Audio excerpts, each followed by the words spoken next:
Hey everyone, welcome back to the Grow IT podcast. And today I have Pietwillem Overvoorde.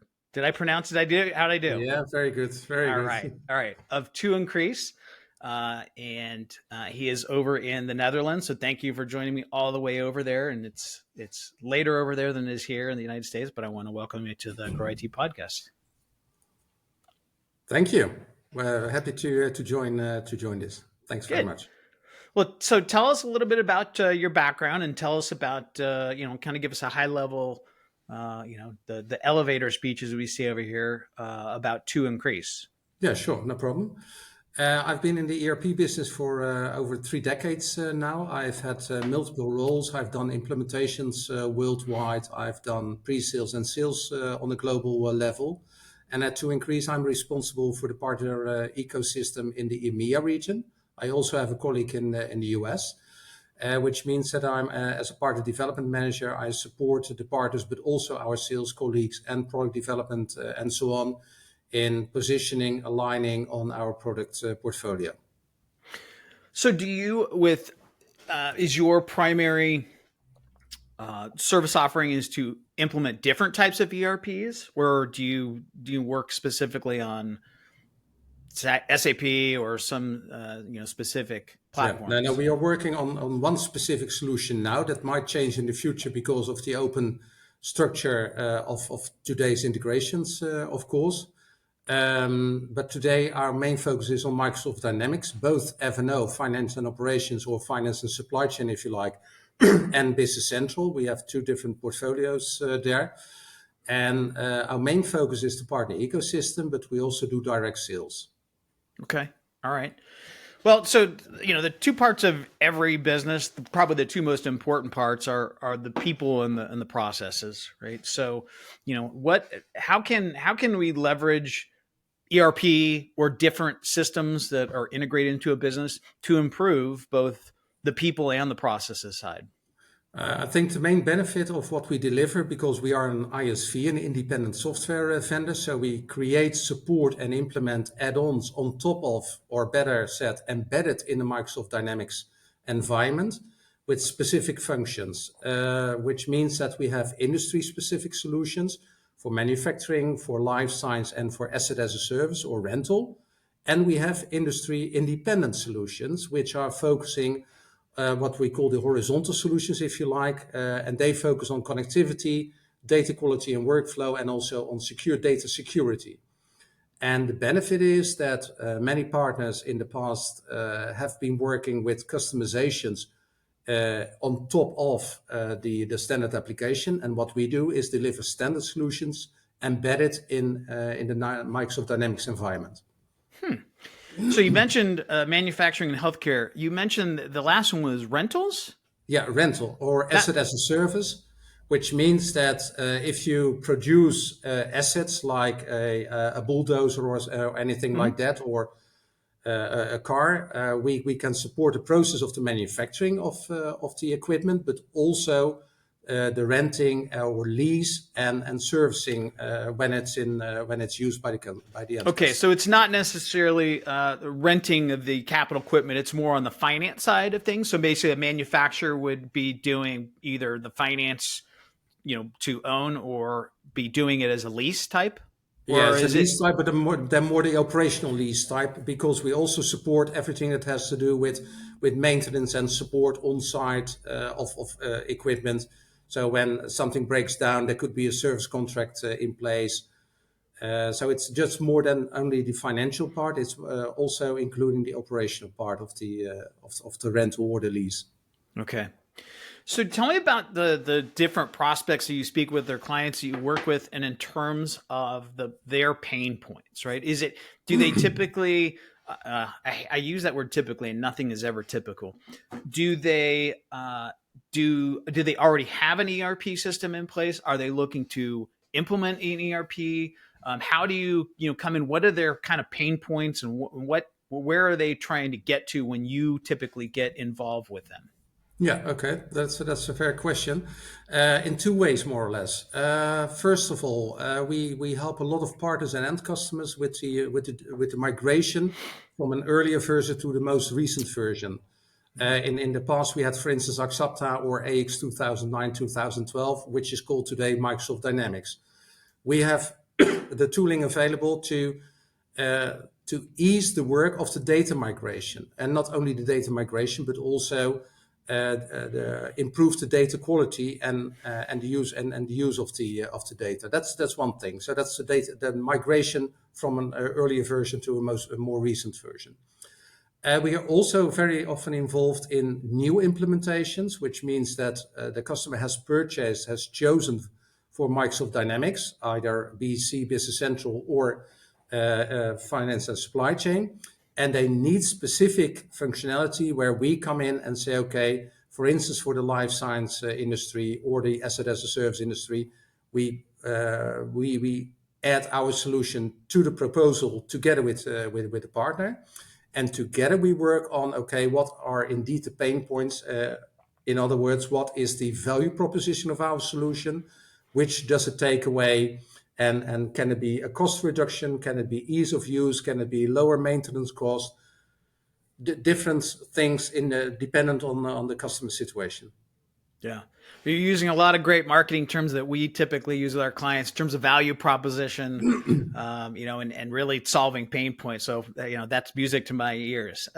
Thanks. What are give us an example of some client success stories, right? People love to hear that. And I think it helps too, because when they hear about, a successful implementation that you've had with a client, even if it's not, it may not even be in their specific industry or with their specific issue, but they can find a way to understand how you were able to help them solve their problem or help them get to their desired outcome, and then, kind of apply it to their own business. So maybe if you can kind of walk us through a couple of success stories, you can do it across industries. But why don't you? Yeah, sure. Happy to do. An important example there is, for instance, the migration from an older AX version to the Microsoft Dynamics pretty recently.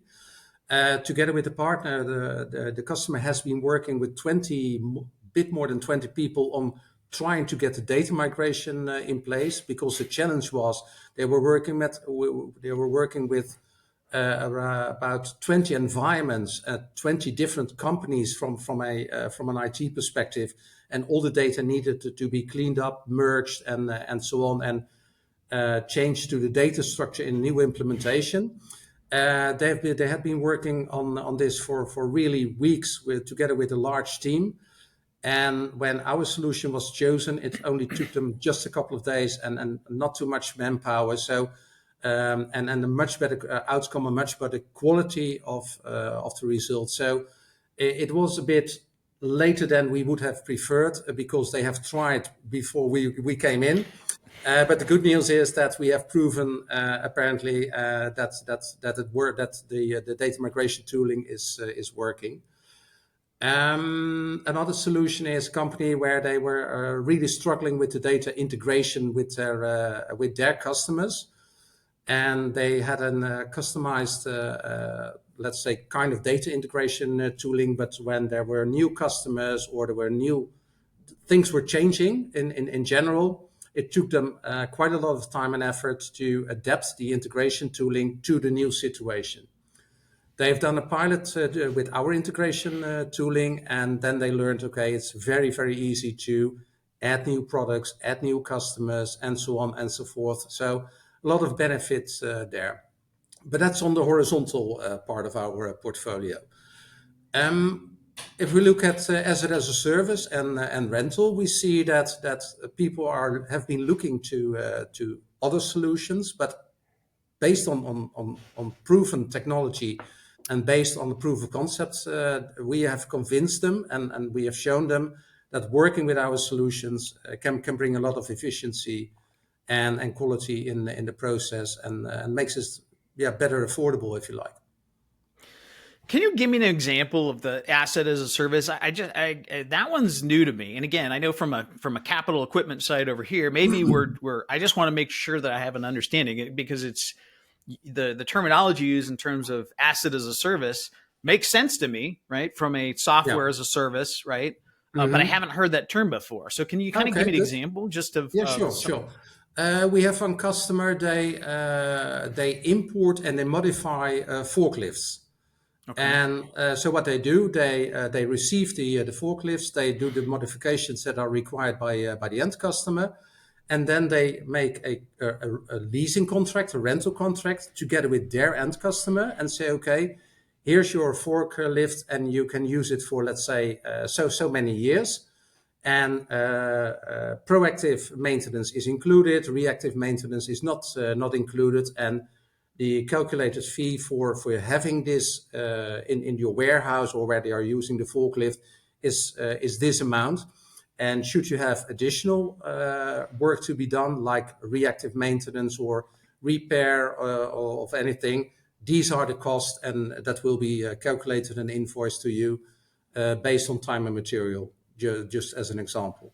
So it sounds like it sounds a lot like what we would call over here a capital equipment lease. I But think, yeah, no. yes, yeah. I think that's very good comparable. Yeah, Okay. I just want to make sure I understand that because yeah, good. the terminology used, I'm so used to hearing that, like I said, in a SaaS concept that I haven't heard of asset as a service, and I Yeah. actually like the way to convey that. So, what are some coming trends that you see? I mean, obviously, the first thing everyone can jump to is say AI, right? And especially with data, there's a huge challenge there, right? But what are some of the coming trends you see, whether it's specific to AI or other things? What are some of the coming trends that you see in IT over the next 12 to 24 months that you think can Yeah, be impactful to yeah. businesses? Indeed, AI is pretty common, of course.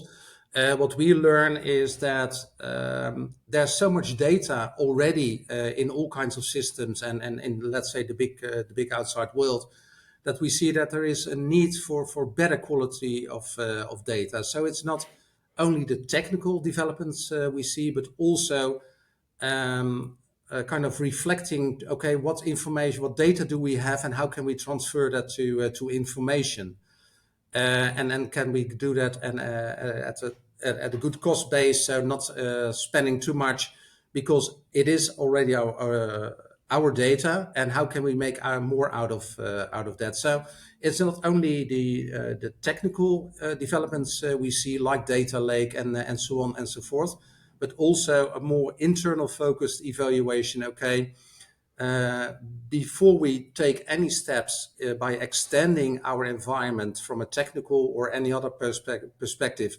adding all kinds of data analysis tools, what kind of data do we have, and what's the quality of the data we have? So that's a lot of partners and end customers are asking us, okay, can you help us with that? Do you think that the advancement of AI right now is forcing companies to examine their data and to look at that more as more of an important part of something that they may need to, I hate to use the word, but clean up?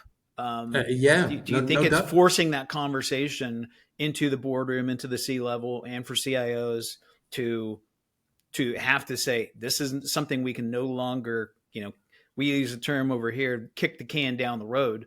Yeah. We've got to address our data. We can't just push it aside, because in order to, look at ways to utilize AI in our business processes, we've got to clean up our data. We've got to clean up our house first. Yeah, I fully agree on that, because what we used to say is garbage in, garbage out. Because if Yes. you start, AI is tooling, which is good, but if you feed it with the wrong data, all the calculations and all the algorithms and etc. that AI is adding to it, AI is based on the wrong foundation, which means that the outcome can also be pointing you in the wrong direction as an organization. So indeed, cleaning up the data, but also what is also important, what we see at least, is that the whole data security, which means, okay, which people can add data, which people can view data or can amend data, can change data, is getting more and more important. Because indeed, and I fully agree on that with you, is that AI is there and is non-avoidable. It's there and will stay there. But let's say to use it carefully and responsibly, the basics, the data needs to be sanitized and in place to deliver the right outcome and reliable outcome, indeed. What do you think the biggest challenge is in that? I mean, you mentioned, cleaning up the data, and you're talking about the permission side of it too, right? Which Yeah. is who has access to it, who has what sort of access to it. Those are kind of the two main, components of the data, right? Before you move over to AI, do you have? I mean, do prospects or clients have challenges or concerns with relates to, the access, as well as cleaning up the components of the data? Yeah, and that's indeed the case because if you look at the standard functionality that comes with Microsoft Dynamics, we add quite a lot of functionality there to make it much easier to organize the access and to organize the data quality. Of course, you can have permission settings as a standard, but we go many steps further and on a more detailed level. But what is more important on an easier, manageable level. Just as an example, you are going on holiday. I take over your role for just 1 or 2 or 3 weeks. Mm-hmm. We can organize, let's say, transfer your authorizations to me, but there's still this registration. Okay, what have you done and what have I done in the meantime? So if something goes wrong or whatever is not going well, it's all traceable. And as soon as you come back, you get back your permissions. I get back my original permissions, and it's all said and done. And that's where we see a lot of added value of our solution portfolio embedded in the standard Dynamics environment. We thank you, and you just led into my next question, which is what is the most significant value proposition that you think you bring to prospects and clients? And you just ended that question with it, so pick right up there. Okay, good, thanks.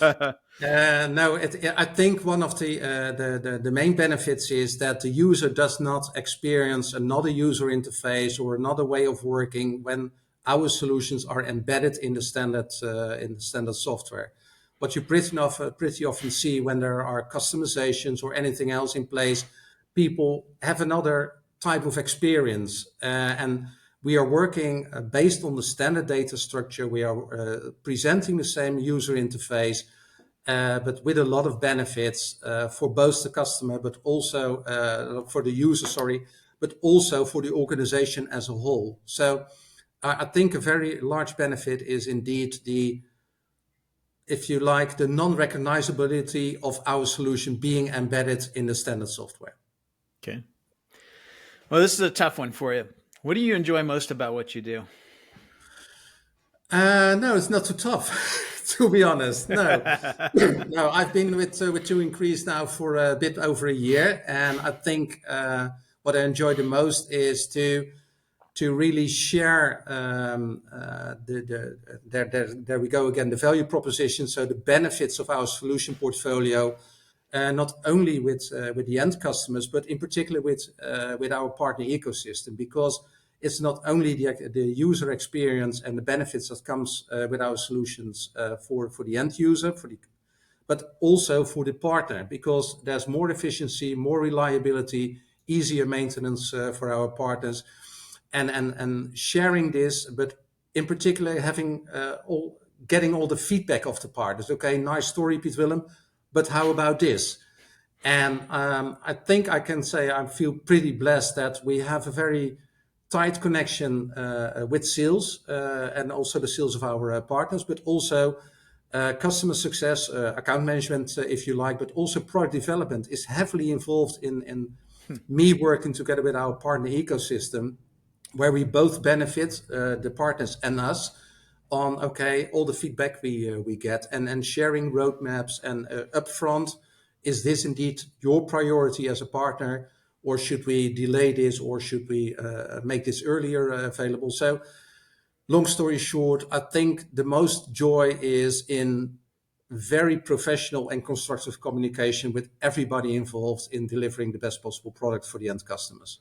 Which is really essentially all of what we're trying to do, right? In Yeah, sure. consultative type of, service delivery is really deliver a significant amount. You, like I said, you are singing the tune that I sing, which is the value proposition, right? And it's more than just those two words, right? It's understanding, what the client is trying to achieve, and the best way, the most efficient way, the most cost effective way to deliver that. And it's so important. And again, I so big on the value proposition side of things, because I think if we truly view things as a partnership, um, that means we're looking out for our client's best interest and vice versa. We're trying to help them get to their desired outcome.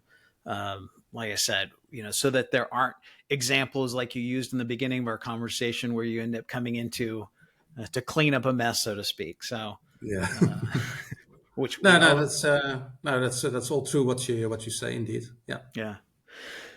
Pietwillem, can you walk us through what it looks like when you take on a new client with your firm? And I know, again, I like to use the word typical, but maybe just kind of, walk us through the path, because it seems like that's a question that we get a lot of times from new prospects, is like, hey, what does it look like, right? What does it look like in terms of, the initial 30, 90 days onboarding? Kind of walk us through, what that uh, path looks like that a new prospect or a new client takes with Two Yeah, sure, Increase. sure. First of all, we spend not too much time, but we spend sufficient time on the qualification. What is the real need? Do we really understand the need, and can we deliver value? There we go again. And can we add? Yeah, can we really add something cost efficiently or quality or anything else to the question? Because no is also an answer. We sometimes have partners reaching out to us. Okay, can your solution this and this solve this issue? No, it can't for this reason. But and we always try to deliver an alternative for the question. When we have done the initial qualification, because our salespeople and so on, they really know all of the solutions back and forth and and again, is that they have a good chat with either the end customer or the partner when a partner is involved. Okay, what's the time? What's the timeline for the decision? And all the basics. Are we indeed talking to the right people within the customer organization from a business perspective? Because business is today decisive on what is purchased, where IT was, let's say, 10 years ago, master of the house. Now business says, okay, this is usable, and what you suggest is non-usable. So sorry, we choose the other one. So making the right connections with both our partner ecosystem, the people within our partner ecosystem, which also includes the operational people, because the people who are doing the implementation as part of the partner team, they also need to understand why our solution could be beneficial in a situation. So that's the solution architects and the consultants and the project managers. So it is for us important to align not only sales to sales, peer to peer, but also connect the teams where that's necessary. Of course, sometimes we have just an easy question and an easy solution, and then we sign the deal and it's done. But what we like more is, okay, a pretty tough situation, and in what way can we indeed really bring a benefit to the project for both the customer and the end user. What is very important is that we maintain aligned also during the closing of the deal when it's through a partner, but also supportive to the partner, but also the end customer when the deal is closed. So it does not end by signing the contract, getting the money in the bank. Dependent on the situation, we could be involved in the implementation and can also be involved in the support process when the project is delivered. How long do your sales cycles typically go? Because again, you mentioned just now, there's a few things in that you mentioned that really struck home. The ability to say no sometimes, right? I think that's so important. We do it on our side in terms of talking with prospective clients on the sales and marketing side of things, in terms of that can't be done, and I don't want you to waste your money either with us or with someone else to do that. So the ability to say no, I think, helps build trust, right? But how long? And again, when you're trying to that's essentially what I think it is having those conversations to understand where the client's trying to go, to build trust that you can help them get there. Would you Yeah. agree? Yeah, I fully agree on that. And if you look, we have two different types of sales cycles. If you look at the industry-focused solutions like life science, asset as a service, and the manufacturing solutions, Mm-hmm. that can take 3 to 12, 18 months, depending on the situation, because you're Right. really on top of the essentials of the business critical processes, so to say. And such an average sales cycle takes, let's say, 6 to 12 to 18 months, depending on the industry. If you look at the horizontals, we pretty often have only a lead time of 1 or 2 weeks, and the reason for this is that we try to be engaged and aligned in the best possible way with our partner ecosystem. That's why our partner ecosystem is very important. It is, of course, from a practical reason, an extension of our sales force and an extension of our implementation and support capability. But you need to take care of these people. You need to nurture them. You need to give them all the information and enable them not only by saying, okay, um, this is for whatever reason good, but the real situation, okay, and that's also why we share win wires and reference stories as much as possible, work in progress, but as much as possible. And we have on a very regular basis trainings and meetings with the solution architects, with the consultants, but also with the salespeople, but also with senior management to get their backing on us working together. And of course, we also have for the horizontal sales cycles that take more, but pretty often it's just only a couple of weeks. And when you're talking about the horizontal side, you're talking about when you're working with your partners, correct? Yeah, the horizontals means working with the partners, but also from a solution perspective, working on the connectivity portfolio, on the data migration solutions, and on the security solutions. So that's what we call the horizontal Gotcha. solution Okay. portfolio. I want to go back to the partner side of thing, because that's actually come up with a lot of a lot of IT consulting firms. A lot of them have partners, be it that maybe offering either that are offering an ERP or a specific software solution that the consulting firm is helping to implement. And I want you to talk about what you have found to be the most that's given you the most success in your career and at To Increase in terms of nurturing and developing and maintaining those partner relationships. Mhm. I think the most important learning curve is that by signing a partner contract, the deals do not come automatically. You really need to have some kind of not only a partner program, but also real activities on an execution level.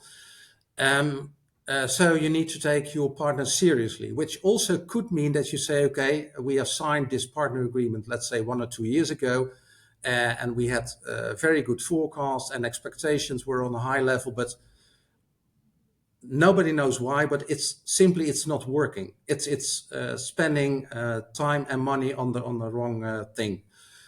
Um, at the same time, you really need to have a true engagement and an open and fair relationship with not only the companies and not only with the roles, but also with the people, which means that, like we earlier mentioned, saying no is not the wrong thing, but also dare ask for the real details that you need to let's say to really work in the best possible way as an advisor, as a trusted advisor. So I think in essential, it is sharing the information, getting receive feedback, and do something with the feedback. Really show that you value the feedback of your partners and your customers, and really organize a trustworthy relationship and environment for everybody.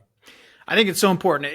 Again, we work with clients in the IT consulting space, and on the sales and marketing side of things, and we spend as much of our time in helping them develop out the partner strategies as we do in developing the entire client acquisition system. Because to your point, the work starts when that partner contract is signed, and you almost you need to put as much time and energy into that channel as you do trying to go out and finding new prospects for your services, because it's so important. And again, keeping in mind that it's not a one-way street, right? It's Yeah. a two-way channel that needs to be beneficial to the partner as well as to to the IT consulting firm. Yeah, it really needs to be mutually beneficial, but also requires a mutual investment. But if there's the right balance, then yeah, I think by the end of the day, everybody's happy and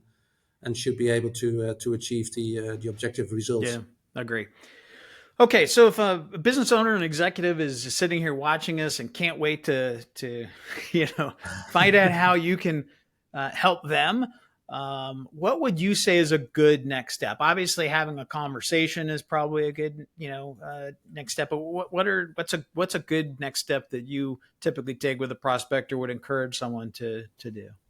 Yeah.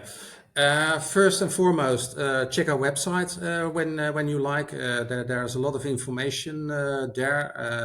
www.to-increase.com. I'll put the link down there too. Yeah. Okay. Thanks. And feel free to reach out, because there's always somebody on the phone. We have a 24-hour, 24/7, not 24/7, but 24-hour working days, because we are in 3 different time zones. And you will always return a call or an email within, let's say, at the latest 48 hours. And we will always connect you to the right person who really can advise you, can give you an answer to your question. For instance, when a sales colleague of mine receives a request from a prospective partner for the EMEA region, it's really more or less back-to-back transferred to me. I follow up and we'll see how we proceed on this. The same when I receive a request for an opportunity from a partner or a direct opportunity, I hand it over to one of my sales colleagues. So all the contact details are on the website, and again we have a lot of collateral for the end customers, but also for the partners through our partner portal available to support everything, at least what we can think of that needs to be in place. Wow, that's great. The partner portal side of things too. I'm big on making, developing out that relationship. I just see so many, businesses create those partnerships and expect it to be just a windfall of new prospects and business to their side. And it's not. It's a relationship just like any other, and you need to sell yourself to your partner every day. Yeah, and it's continuous. It is continuous investment that you need to do. Yeah, 100%. Well, Pietwillem, I really appreciate your time. I've really enjoyed speaking with you and Likewise. Speaking about To Thanks. Increase. And I'll make sure and put all the links in here somewhere. If it's okay with you, put your LinkedIn profile as well. And look forward to speaking. And in the future, I'm sure there will be change. There's one thing that's inevitable in business and in life, and that is change. And I'll look forward to speaking to you about it in the future. Okay. Thanks a lot for this opportunity. Thank you. Thanks for joining us. Okay. Cheers.